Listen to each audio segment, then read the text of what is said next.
ఎక్కువ కాలం సంసారం చేయకపోతే ఏమవుతుంది?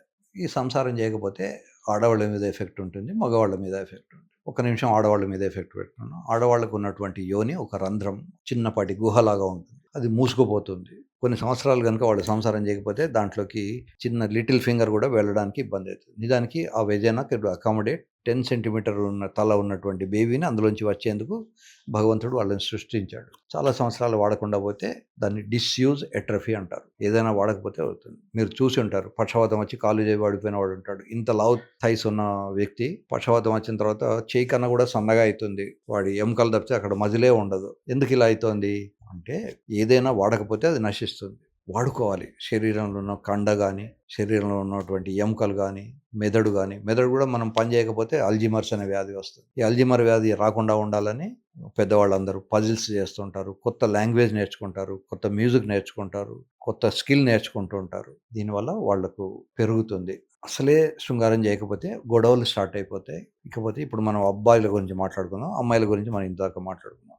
అమ్మాయిలు అయిన తర్వాత అబ్బాయిలలో శృంగారం చేయకుండా ఉంటే వాడికి ఒక రకమైనటువంటి నిరుత్సాహం వస్తూ ఉంటుంది. ఐఎమ్ నాట్ యూస్ఫుల్, నా బతికే ఇంత, నేను ఎప్పుడు చచ్చిపోతానా. ఇదివరకు పూర్వకాలంలో రిటైర్ కాగానే ఎదురు చూద్దరు, రిటైర్ అయిపోయాము, నేను ఐఎమ్ ఫిట్ ఫర్ శ్మశానం అని అనుకునేవాళ్ళు. ఇప్పుడు రిటైర్ అయిన తర్వాత కూడా మళ్ళీ కొత్త కొత్త బిజినెస్ చేస్తున్నారు. చాలామంది రియల్ ఎస్టేట్ చేస్తారు, లేదా ఎంటర్ప్రీనింగ్ షాపులు పెట్టుకుంటారు. కనుక వయసుతో నిమిత్తం లేదు, బిజినెస్ చేయొచ్చు, హార్డ్ వర్క్ చేయొచ్చు. సో ఏ మనిషి అయితే ప్రతి అంగాన్ని వాడుకుంటాడో ఆ శరీరం మొత్తం కూడా ఆరోగ్యంగా ఉంటుంది. మీరు ఒక 1 అవర్ జిమ్లో పనిచేసిన దానికి 5 నిమిషాలు శృంగారంలో పనిచేసింది ఈక్వల్గా ఉంటుంది శరీరం మీద శ్రమ. కనుక ఎవరైతే ఫ్రీక్వెంట్గా రెగ్యులర్గా శృంగారం చేస్తారో వాళ్లకు లాంగివిటీ ఉంటుంది. కేవలం బతకడమే కాకుండా వాళ్లకు ఎందుకు బతుకుతున్నాం అనే నెగిటివ్ ఫీలింగ్స్ రాకుండా ఉంటాయి. వాళ్ళ మీద వాళ్ళకు నమ్మకం పెరుగుతూ ఉంటుంది. సో నేను కూడా ఉపయోగానికి, సొసైటీకి ఉపయోగకరంగా ఉన్నాను అని ఉంటుంది. యానిమల్స్ మాత్రము పిల్లల్ని కనేందుకోసమే శృంగారం చేస్తాయి. కానీ మనుషులకు 365 రోజులు శృంగారం చేస్తూనే ఉంటారు. వయస్సు ఎంత వచ్చినా కూడా శృంగారం పాల్గొనవచ్చు.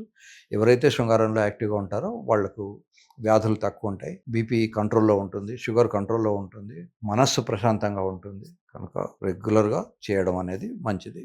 ఏదో విధంగా ఇప్పుడు నార్మల్గా కాలేనప్పుడు నిరుత్సాహపడక్కర్లేదు. ఇప్పుడు మెడిసిన్ చాలా అడ్వాన్స్డ్ మెడిసిన్ ఉంది. సో వయాగ్రా లాంటి ట్యాబ్లెట్స్ ఉంటాయి, ట్యాబ్లెట్ వేసుకొని చేయొచ్చు. వయాగ్రా ట్యాబ్లెట్ వేసుకున్నంత ప్రతి ఒక్కడికి హార్ట్ అటాక్ రాదు.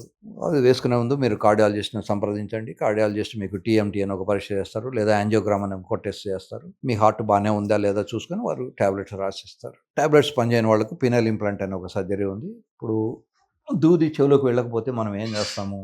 ఒక పుల్లకు చుట్టాం, అక్కడ కూడా మగవాళ్ళంగం ఒక సాఫ్ట్ దూది స్ట్రక్చర్ లాగానే అయిపోతుంది. అందుకని దాంట్లోకి ఒక రాడ్ పెట్టేస్తాం. ఈ రాడ్ పెట్టినప్పుడు అంగం గట్టిపడుతుంది. గట్టిపడితే లోపలికి వెళ్ళేందుకు శక్తి ఉంటుంది. ఇప్పుడు ఎముకలు విరిగినప్పుడు ఎముకలకు బలం తేవడానికి కోసం ఒక స్టీల్ రాడ్ పెడతాం. సేమ్ థింగ్ ఇక్కడ కూడా ఒక రాడ్ పెడతారు. సుమారుగా అదే ప్రిన్సిపల్.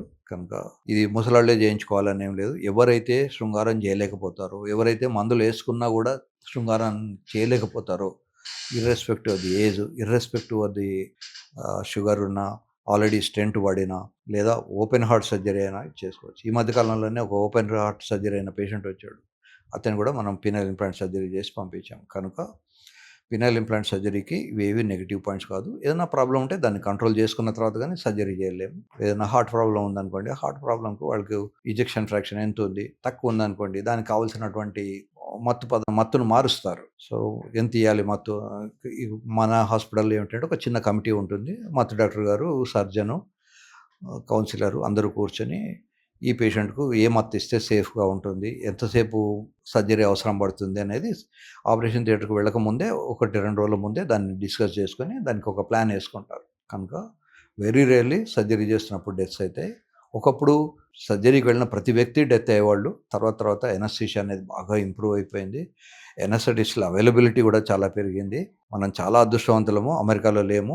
అమెరికాలో ఉంటే డాక్టర్ దొరకడు, స్పెషలిస్ట్ అసలే దొరకడు. కనుక ఇక్కడ మనకు అందరు స్పెషలిస్టులు, అన్ని రకాలటువంటి సేవలు అతి తక్కువ టైం వెయిటింగ్ కాలంలోనే దొరుకుతున్నాయి. కనుక సర్వే జనా సుఖినో భవంతు.